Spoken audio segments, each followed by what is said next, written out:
Believes the Chinese yuan will become one of the world's three most powerful currencies. Reporter Zhang Lan spoke with Mr. Flint, who shared his perspective on the yuan going global and also his thoughts on the financial reforms from China's third plenary meetings.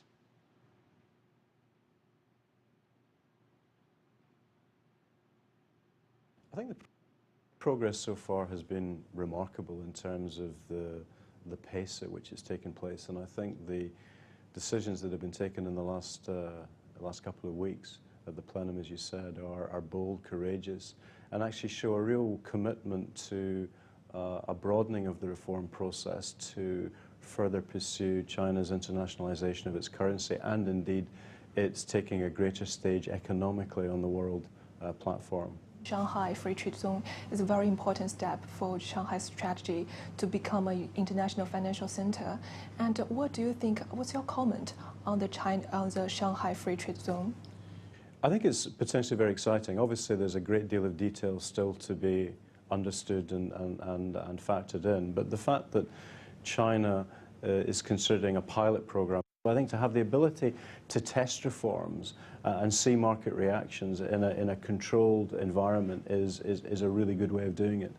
Mm-hmm. And what kind of a role will Shanghai play in future in the international financial market?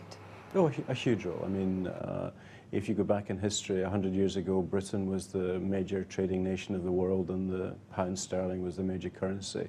That was soon overtaken by the dollar as the US became the dominant economy in the world in terms of trade flows and so on. China will take that position, and therefore in due course China's economic position, represented finally by its currency when it's fully internationalized, will be, you know, one of the three great currencies in the world, I believe.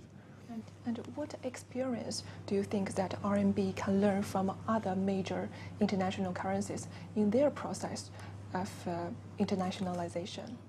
I think the most important thing for any currency is there needs to be a very, very deep pool of liquidity. In other words, there needs to be a sufficient volume of trading in the currency to make people understand that they can deal in almost any size in transparent markets and get certainty as to the price they'll get for currency.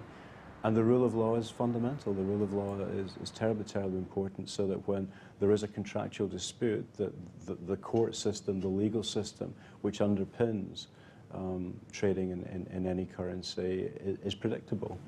And what's the most imperative step for the RMB internationalization, and what's the next goals and targets in this process? Well, I think a number of targets. One, to increasingly demonstrate to international trading partners the benefits that can come from settling trade in RMB. Secondly, as I said, creating a long-term yield curve in the RMB through issuance of long-term bonds, which means creating a much deeper saving system and pension system in China. And then thirdly, taking steps to give confidence to the international community that the Chinese legal system is predictable and internationally focused in the way that it will deal with disputes that have to be settled under Chinese law. And how do the foreign banks think of the RMB internationalization? Do they welcome this process? Absolutely, because the internationalization of the RMB is effectively just evidence of greater trade flows, and you know, we were founded 148 years ago on the back of trade and investment flows, largely between Europe and China.